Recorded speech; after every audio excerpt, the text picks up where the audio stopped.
Good morning, dear teachers and students. So I'm Койшигарина A.Т, the English teacher from Nazarbayev Intellectual School in Aqtobe.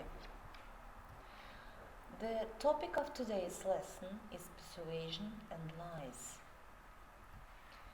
Today you will practice language of persuasion and lies, listen to situations where people persuade others to do what they want, complete the table, practice the usage of cleft sentences, identify what a white lie is, watch and listen to a persuasive speech, fill in missing words while listening. Try to participate actively in the lesson. So let's start. Will you recall a time when you tried to persuade a friend or family member of your point of view or to do something, for example, go and see a film of your choice, choose a particular location for a holiday, etc. What powers of persuasion did you use? What did you say? How did you say it? How successful were you? Were you successful? Why not? Raise your hand if you usually win an argument. Any argument with your siblings, parents, friends, boyfriend, girlfriend, and so on. Why do you think you win? What do you do? Or what techniques do you use to win your arguments? So no doubt you used persuasion words. So that is language of persuasion. And so how do we usually persuade? By describing something, by showing, by explaining, telling, comparing, remembering, sometimes flattering. And so the first task is you should complete as much of the table as you can while listening. So there are two columns. The first one, what speaker wants others to do, and how speaker tries to persuade them, the next column. So the first one is, mother wants toddler to eat his vegetables. The second, employee would like to take some time off work. 3. Boss wants workers to do some overtime. The fourth, girl wants a friend to lend her special dress to wear to a party. 5. Salesperson is trying to sell a fitted kitchen. The sixth, teenager wants to persuade mother to let her stay out. The seventh, wife wants to persuade husband that they should move house. The eighth, sales assistant wants to persuade woman to buy a dress. So, could you guess yourselves how speaker tries to persuade them? Can you suggest anything? Now please try to give your suggestions. And now, listen to Track 13, Unit 19, Language of Persuasion. Exercise 2. 1. Now look, fish fingers and peas and carrots and broccoli. Oh, you like broccoli, don't you?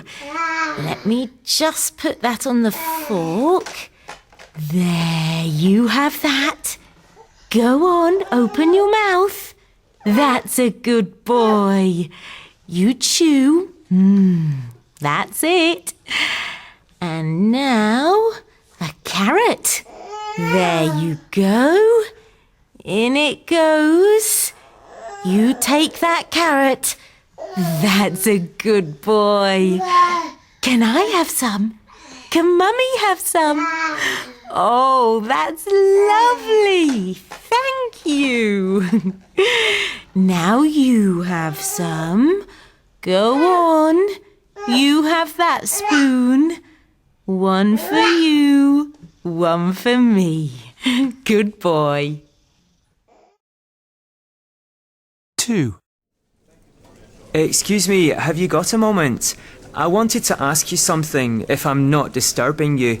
The thing is, I'm owed a couple of days' holiday, and I'd like to use them before the end of the year, if possible. I appreciate it's quite a busy time for the department, but I'd really like to take next Thursday and Friday off. My brother's here, and I'd like to spend a bit of time with him. We hardly ever manage to meet. Anyway, I'll make sure everything's on track before I leave, and I'll brief the PA so that she can deal with anything. But I don't expect there to be any problems, and you can always contact me. I'll have my phone with me. 3. Now, I think you all know why we've had to meet today. I've got the monthly figures back from head office, and for the 3rd month running, sales are down, and, well, we all know that things are getting tighter. It looks like I'll have to ask you to put in a little bit more overtime. No, I know that's not going to be very popular, but this is a good chance to make a bit more money. Okay? I mean, this is probably just a temporary measure, but thanks for your understanding and all your hard work. Really appreciate it. 4. Sorry, no. I don't want that. I don't want the red one. I actually just want to borrow the blue one. I wouldn't ask unless it was for this party. I mean, I just think he's going to be there, and I'd just like to look nice. And that dress is the most beautiful thing I've ever seen. Look, I won't spill anything on it, I promise. And I won't even drink anything all night. I won't eat anything either. There'll be no crumbs, nothing, I promise. Look, I'll wash up for a month. I'll do all your washing.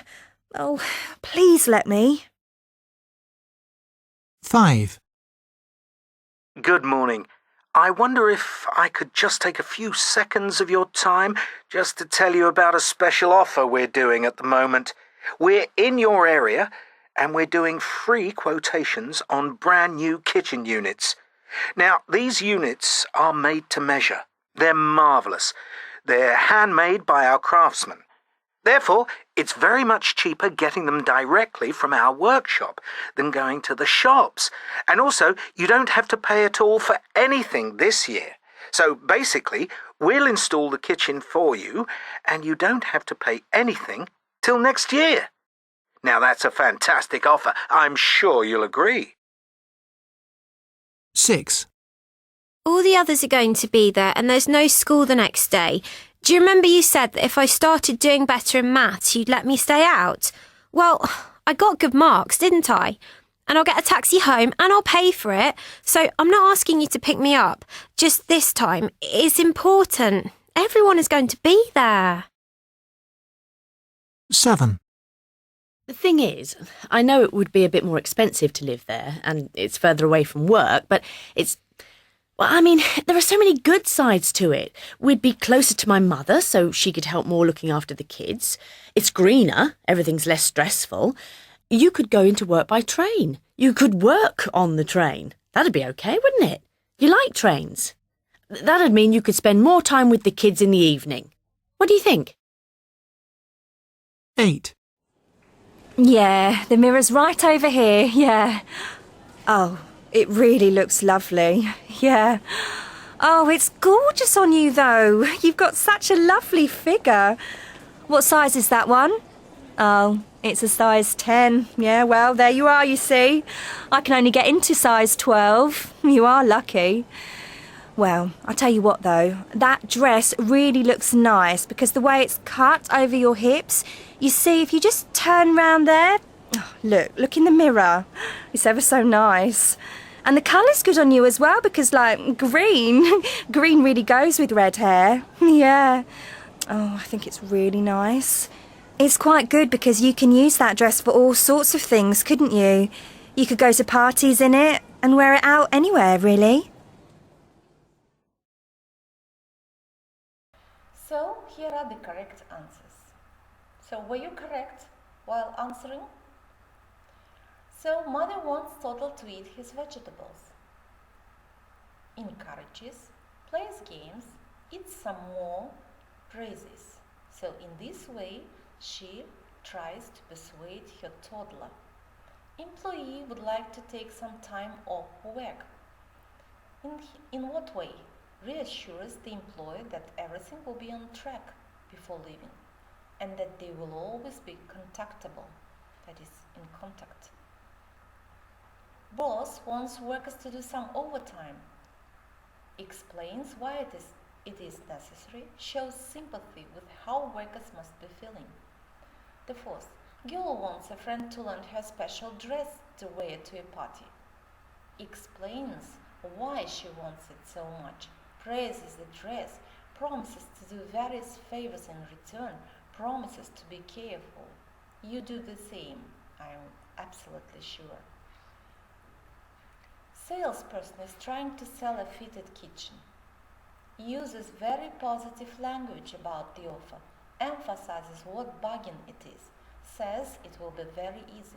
Teenager wants to persuade mother to let her stay out, reminds mom that there's no school next day, uses moral blackmail, tries to reassure mom, says all his friends are going to be allowed, reminds mom how good she's been. Wife wants to persuade husband that they should move house, emphasizes benefits to children, says husband could use commuting time productively and so would be freer when home. Sales assistant wants to persuade woman to buy a dress, flatters, goes into detail about why dress is good, points out how versatile it is. Okay, well done. Now you do know how to persuade another person to do something. In what way? In what way? Flattering, emphasizing something, and then explaining, using positive language, reassuring. Okay, well done. Now I'd like you to draw attention to two sentences here. Look at two sentences. So, I've come to discuss my future with you. The reason why I've come is to discuss my future with you. Your generosity impresses more than anything else. The thing that impresses me more than anything else is your generosity. So what are the words which are italicized? Why do we use them? Right you are, to make the sentence more emphatic.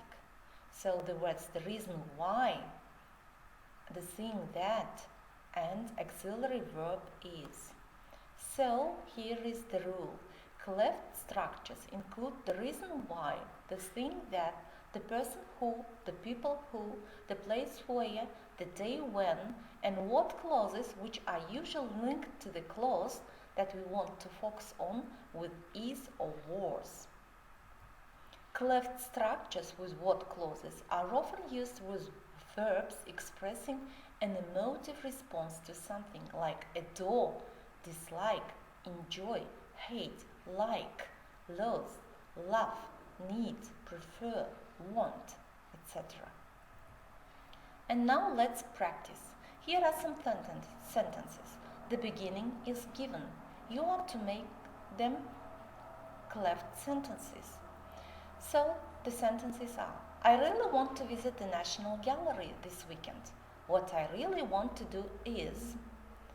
I've come to ask you to marry me. The reason why I've come is... The body is buried in a shallow grave outside Nottingham. The place where the body is buried is... World War I ended on 11th November 1918. The day when World War I ended was... We need everyone in the conference room to be quiet, please. What we need is... I found the primitive arts section the most interesting place in the museum. What I found the most interesting was... I love the way you whisper, I love you, in my ear. What I love about you is...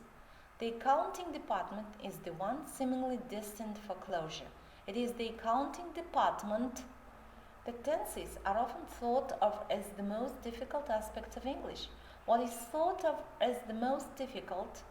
One of the smokers was responsible for starting the fire in H section.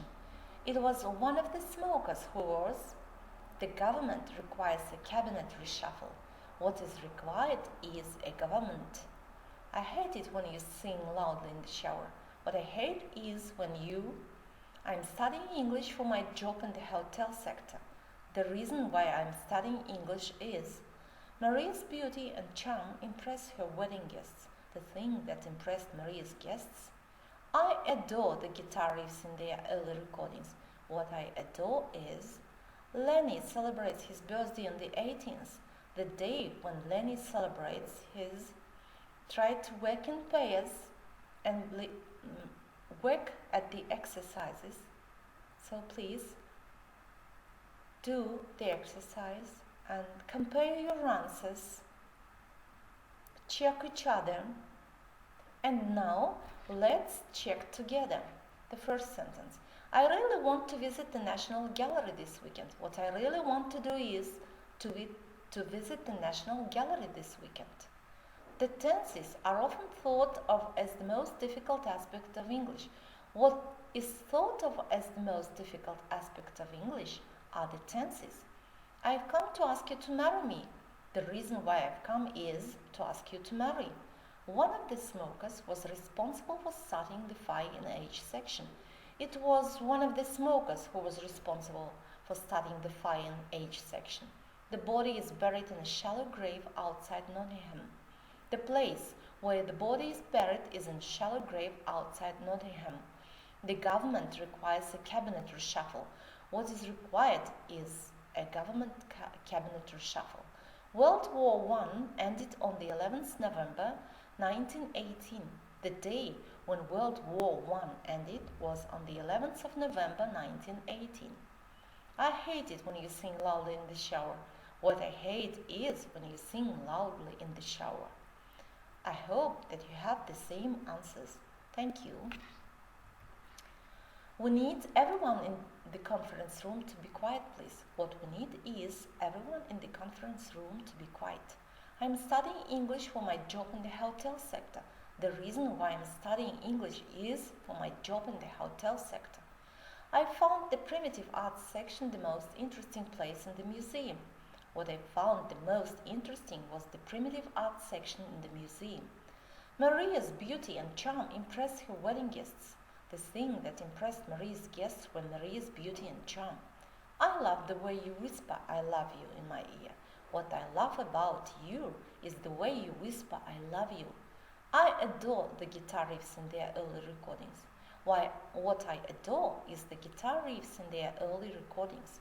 The accounting department is the one seemingly destined for closure. It is the accounting department that is one seemingly destined for closure. Lenny celebrates his birthday on the 18th. The day when Lenny celebrates his birthday is on the 18th. So we've finished with this exercise. You did well. Thank you. So was it difficult? I don't think so, because you did well. Good.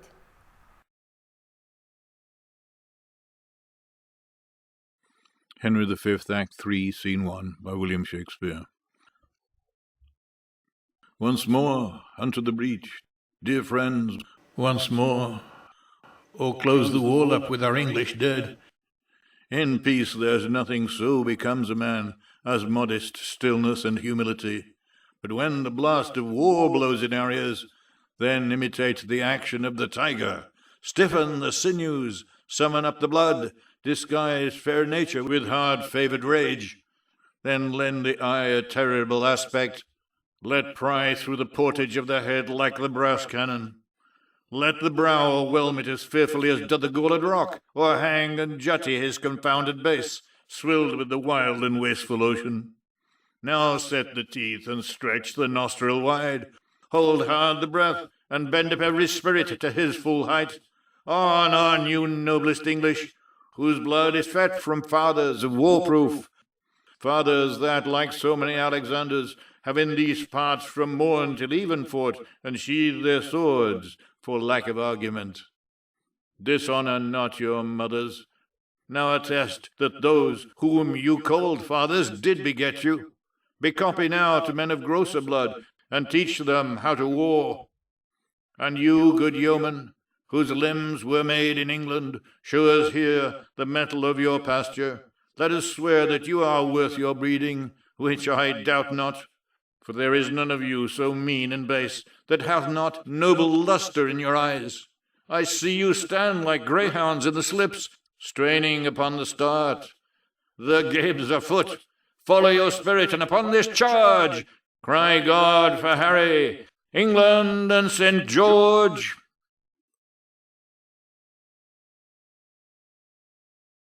So you have to take notes while watching and listening. So in pairs, read the speech and then highlight examples of persuasive language. You do know that persuasive language usually sounds as calling up for something. Okay, let's identify. Once more into the breach, dear friends, once more. This is an expression of familiarity which is used to suggest comradeship. You were right. Oh no, you noblest English, whose blood is fed from fathers of war-proof, fathers that, like so many Alexanders, have in these parts from morn till even fought, calls on the nobles to live up to their fathers' reputations. And you, good yeoman, for there's none of you so mean and base, that hath not noble lust in your eyes, flatters the ordinary soldiers, builds self-image. I see you stand like greyhounds in the slips, straining upon the start the game is afoot, builds the excitement of the battle with the metaphor of the hunt. But when the blast of war blows in our ears, first person plural suggests that speaker and listeners are as one. Cry, God for Harry, England, and St. George, impassioned nationalistic rallying cry. Follow your spirit, imperative verb form. You see, was it difficult for you? I don't think so. The speech was rather powerful. It was rather persuasive, isn't it? Okay, well done, thank you. And now, please, using these sentences, try to persuade me.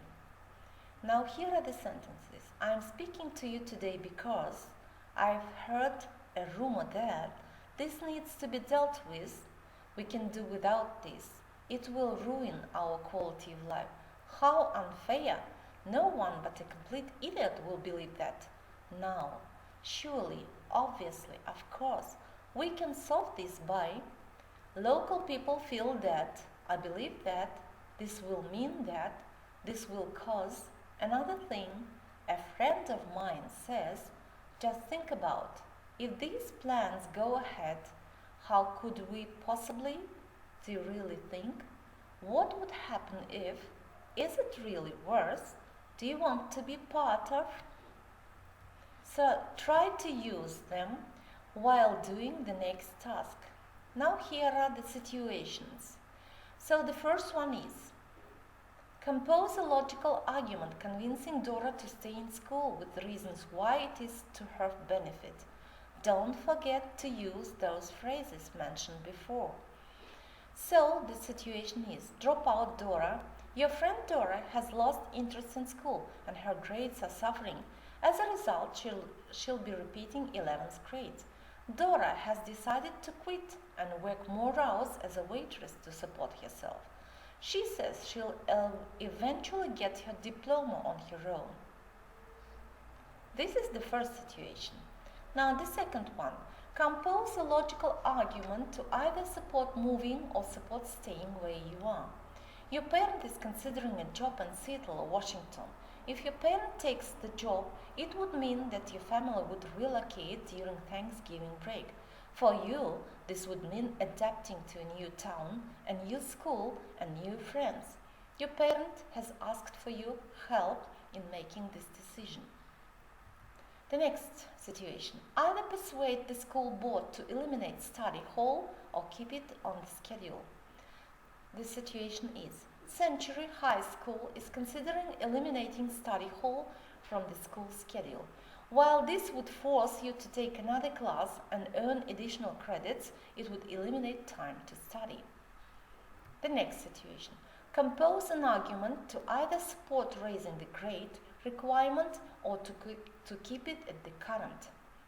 The situation is, high school athletes must maintain a passing grade in each class to be eligible to participate in sports.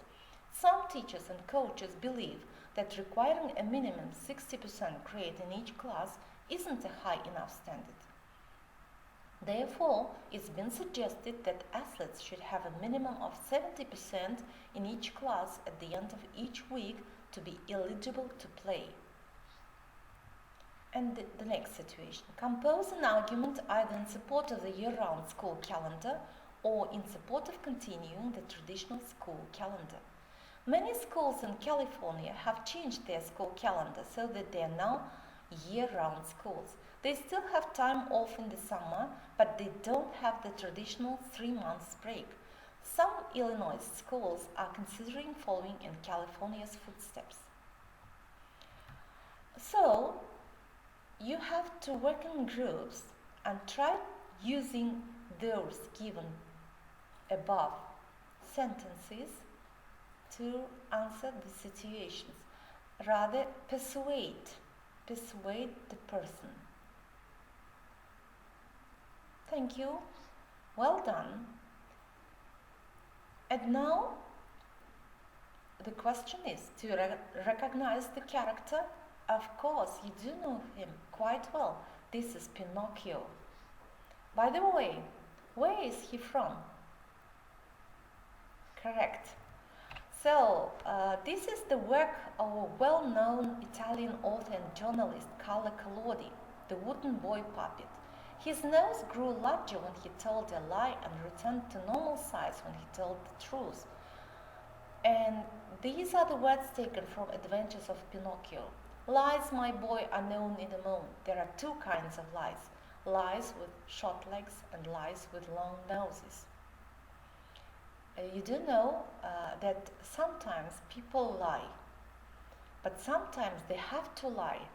And so there are different types of lies. And today we'll take white lies. Do you understand? Can you tell me what white lie is? Can you identify? Welcome. Speak up. So, I'd like to give you examples of white lies. So, listen to. I can't say I'm too tired to come over. It will hurt my mother's feelings. I'll just say I have other plans. I can't say I really don't want to date you. I'll just say I'm going out of town. I can't say I'm depressed. I'll just say I have a headache. I can't say I forgot to read the book you gave me.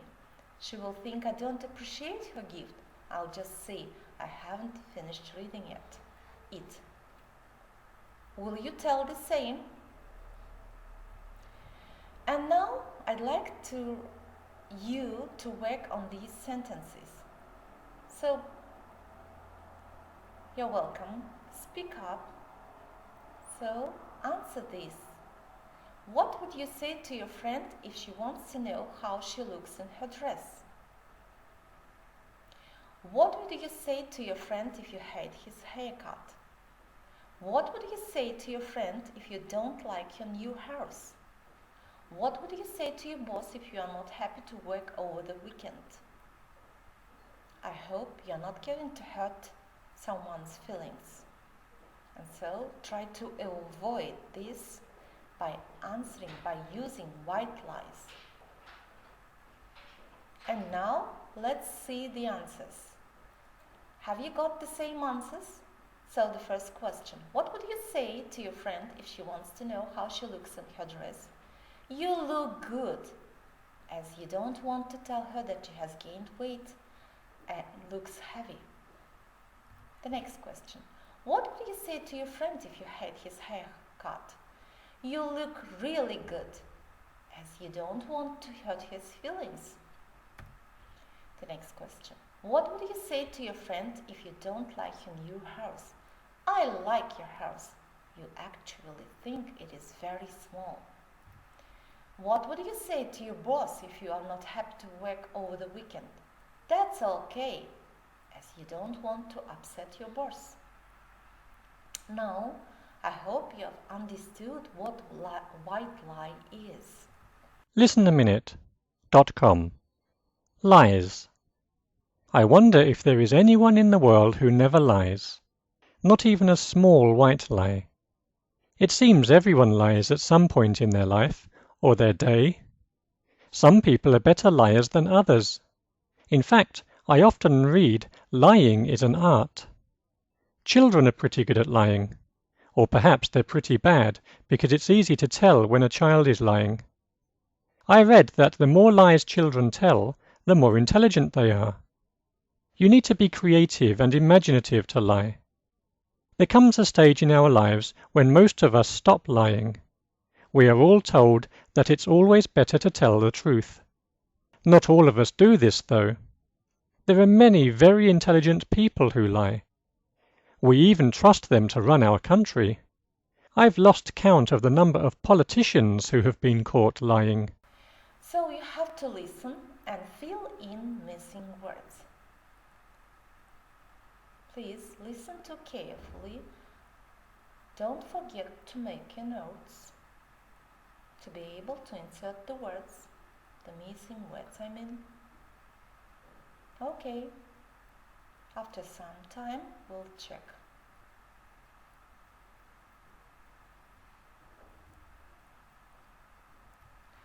Okay, let's check. I wonder if there is anyone in the world who never lies. Not even a small white lie. It seems everyone lies at some point in their life or their day. Some people are better liars than others. In fact, I often read lying is an art. Children are pretty good at lying. Or perhaps they are pretty bad because it's easy to tell when a child is lying. I read that the more lies children tell, the more intelligent they are. You need to be creative and imaginative to lie. There comes a stage in our lives when most of us stop lying. We are all told that it's always better to tell the truth. Not all of us do this tough. Though, there are many very intelligent people who lie. We even trust them to run our country. I've lost count of the number of politicians who have been caught lying. So, do you have the same answers? If so, then well done. And I'd like to ask you, do you always tell lies or do you always tell the truth? We have to tell the truth, you do know. Try not to tell the lies. And so, now you have to self-evaluate. So, what have I learned about persuasive language? Have I become a more effective user of persuasive language? Can I identify what white lie is? So, you have to answer these questions to self-evaluate yourself. And today we have did again a lot of work. So we practiced the language of persuasion. We listened to ways of persuading. Now I'm absolutely sure you can persuade any person. So you practice speaking on the topic using language of persuasion and cleft sentences. You learned about types of lies. Now you can identify what white lie is and what is black lie. Good job, thank you. And now I'd like to give you some homework. So you have to prepare a persuasive speech. While preparing a persuasive speech, you have to use cleft sentences and language of persuasion. So here are the references: Cambridge English Objective Advanced, and here are some sites where you can take this information. And I'd like to thank you for attention. I do hope that the lesson was useful and you can use the material of this lesson to evolve the skills, different skills: auditing, reading, writing, speaking skills. So you can find the given material on moodle.nis.edu.kz.